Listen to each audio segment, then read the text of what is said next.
Steady State Exercise Assignment 2.2 by Samuel Marsh. Introduction.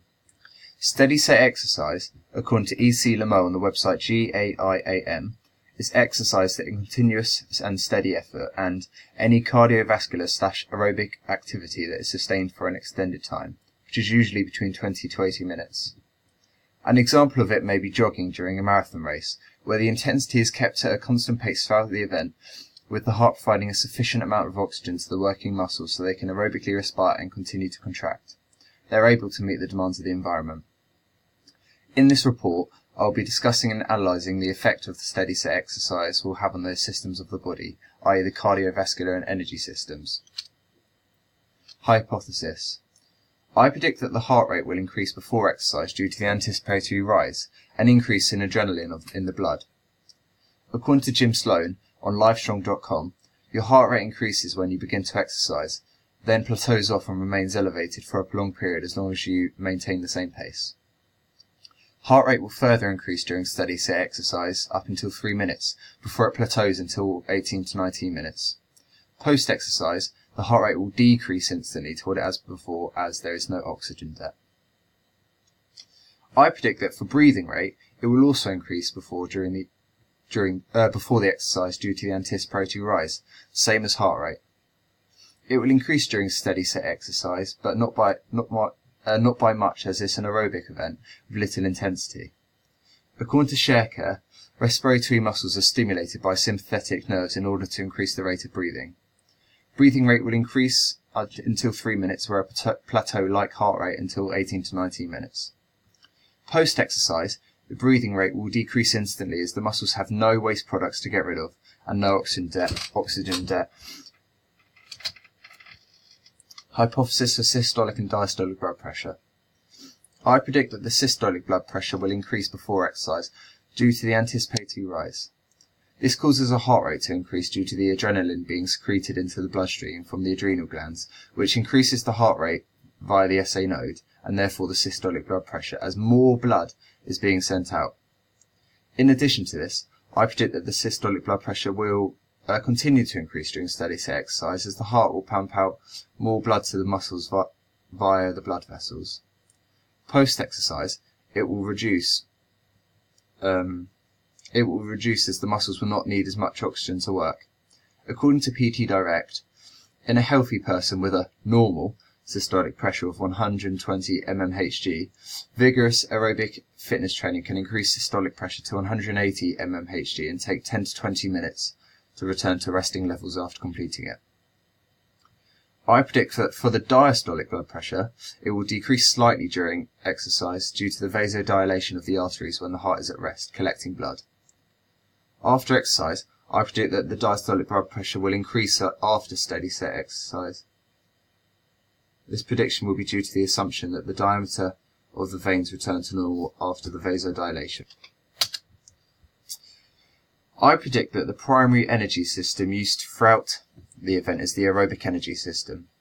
This is because steady state exercise is an aerobic event and requires the resynthesis of ATP over a long duration to carry on, allowing constant and similar contractions to occur, as well as assuming that the null hypothesis that no lactic acid will be present in the bloodstream is correct.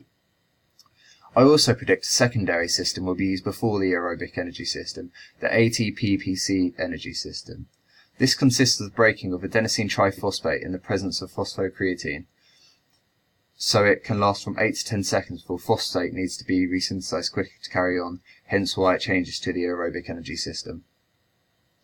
We can test the amount of lactic acid by using the lactate machine at 3, 18 and 20 minute exercise.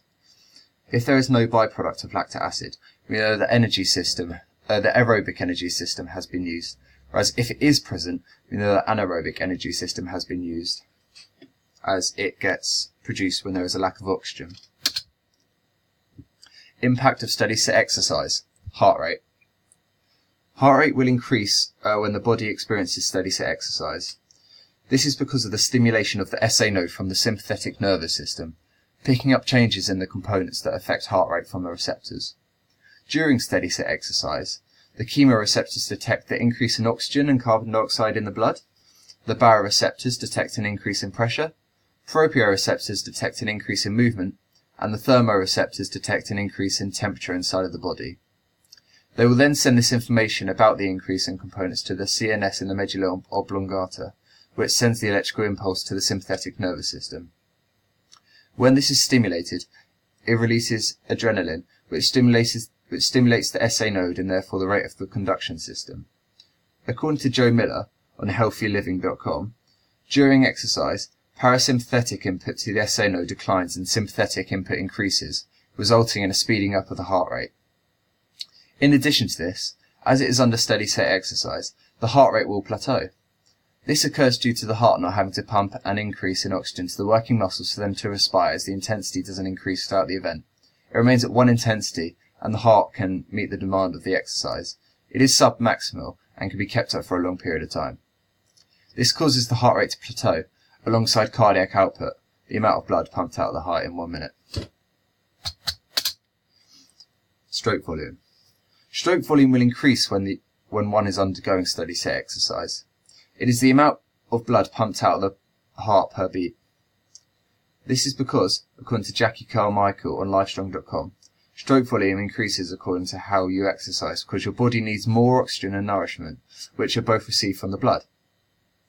In addition, the stroke volume will plateau like heart rate once submaximal exercise is reached, as the muscles no longer need an increase in oxygen to contract, with the heart finding a rate that supplies them with sufficient oxygen for contractions. The normative and average stroke volume for the adult is 70 millilitres when at rest, compared to an elite athlete's stroke volume of 90 millilitres to 110 millilitres. This depends on a process named venous return. Venous return is the amount of blood that returns to the heart after it goes around the whole of the circulatory system. The stroke volume of the elite athlete is higher as they have an increased muscular contractions, meaning the muscles need more oxygen. This increases the contraction rate and efficiency of the muscular pump, therefore increasing the blood's ability to return to the heart, increasing the stretch of the heart, therefore increasing venous return and allowing an increase in stroke volume. So, as stated before, venous return will increase alongside the increase of steady-state exercise. It is summed up as the amount of blood that returns to the heart after a beat of conduction. For example, the muscles require more oxygen when working, so more blood returns to the heart to be pumped to the lungs via the circulatory system to provide the muscles with the nutrients necessary.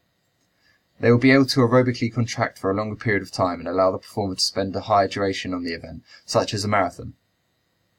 According to Michelle Matt on Livestrong.com in 2016, the muscle pump, valves, respiratory pump, smooth muscles and gravity all affect how much venous return happens.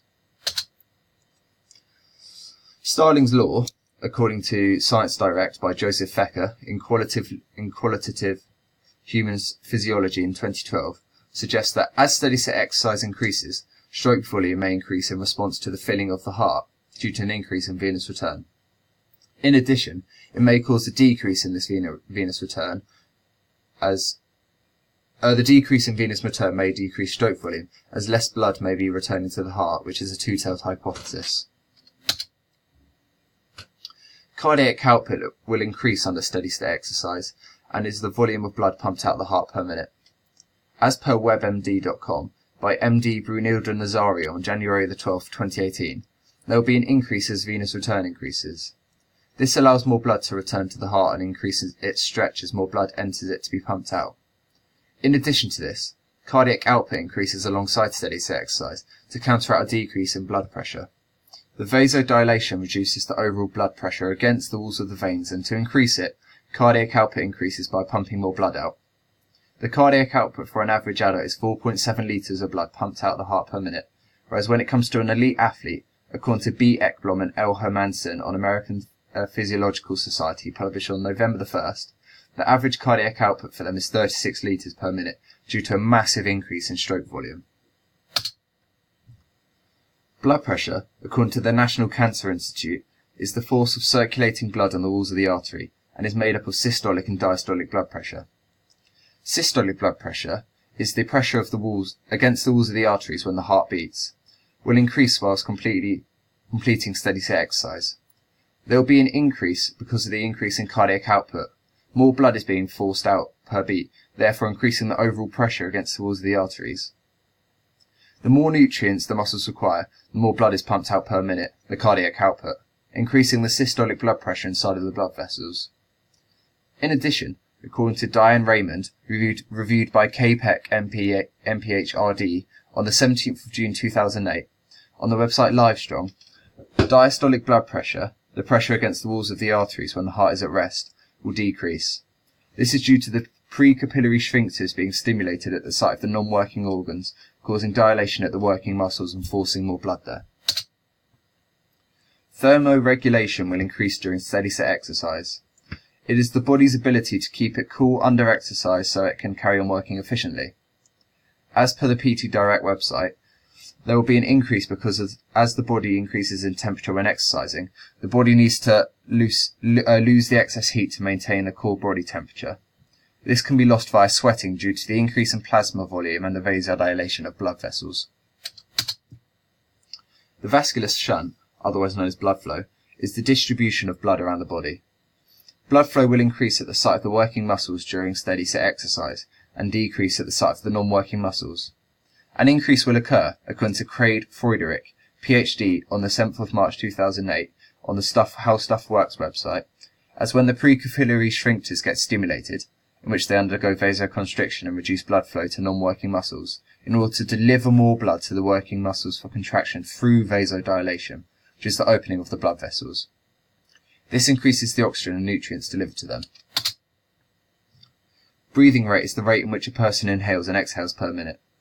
We should expect that breathing rate will increase under steady-state exercise as the body needs more oxygen to meet the demands of the environment, and as a result will increase breathing rate to take in more oxygen to feed the working muscles so they can continue to contract. The normative data for breathing rate, according to the Cleveland Clinic, is 12 to 20 breaths per minute.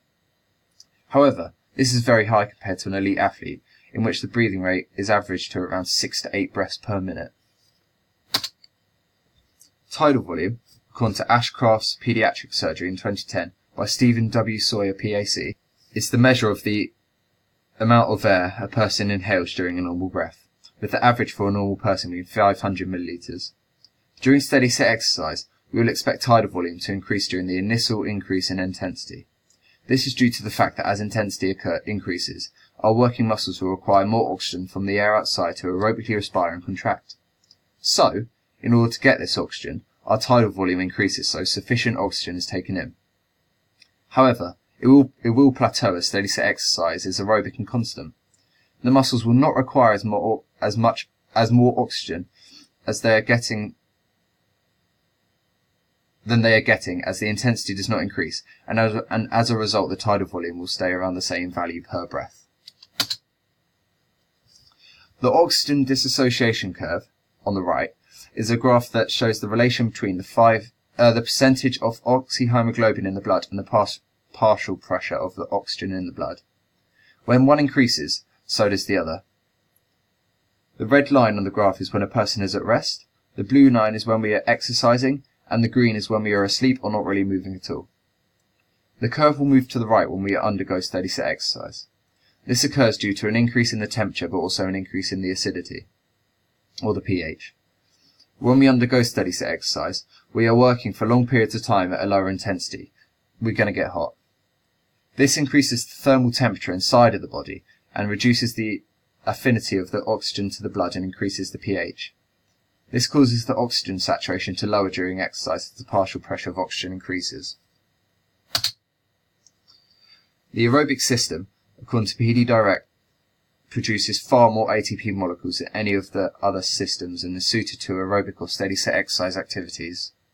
This system involves three main stages: the aerobic glycolysis, that produces 2-phosphate moles, Krebs cycle, that produces 2-phosphate, and the electron transport chain, that allows us to make an extra 34 phosphate molecules, making the whole process the most efficient for synthesizing ATP, which is 38 phosphate molecules, allowing constant muscular contractions to occur.